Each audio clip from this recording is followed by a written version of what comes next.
Good morning. Japan at record low in English proficiency ranking. It's very sad, isn't it? Japan has fallen to its lowest ever position in the global ranking of English proficiency. EF Education First, an international education company, has released its latest English Proficiency Index, or EPI, a ranking of 113 countries and regions where English is not a first language. The EPI is based on free tests taken online by approximately 2.2 million people around the world. Japan ranks 87th on the EPI this year, dropping 7 places from last year. This puts it near the bottom of the low proficiency band, the fourth among 5 bands that range from very high to very low. Japan's English proficiency was lower than that of South Korea, Vietnam, or China, ranked 15th out of 23 Asian countries. The API report notes that English proficiency among adults in East Asia has been falling for the last 4 years, and in Japan for an entire decade. However, the decline in proficiency accelerated this year, particularly in Japan and China. China too, huh? And the very high proficiency band, the Netherlands has taken first place for the 5th year in a row. Singapore took 2nd place, and Australia came in 3rd. No, Austria ですね。came in 3rd. Most of the countries in the top 10 were in Europe. Europe, I mean, they can easily be, they can easily study there. So globally,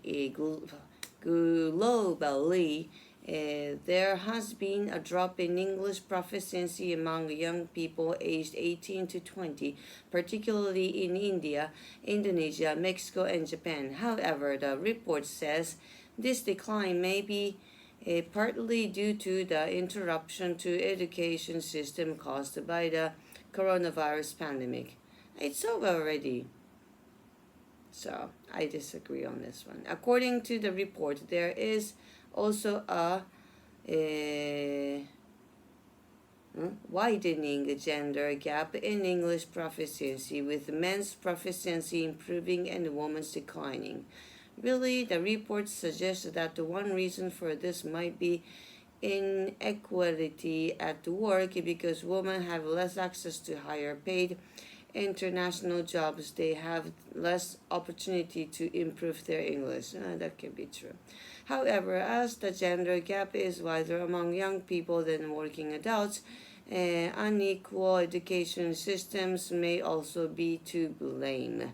Discussion: what are your thoughts on Japan falling to its lowest ever position on the EPI? Just sad, yes.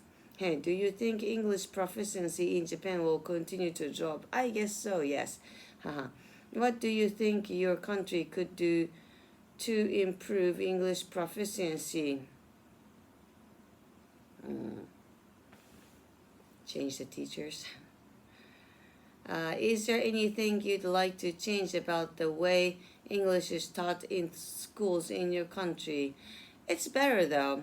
My girl actually speaks much better than like 30 years ago. How important the students are in 30 years ago. How important are English skills for getting a good job in your country? I kind of have a different opinion on this one. Further discussion: how long have you been taking online English lessons? What made you start? Do you ever use English at your workplace? If so, how often? Every day, every single day, yes. When was the last time you took an English test? 3 years ago? TOEIC? What's the best language learning advice you've ever heard?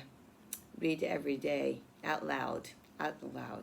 Have your English skills ever come in handy when traveling around a non-English speaking country? It depends on which reason you go.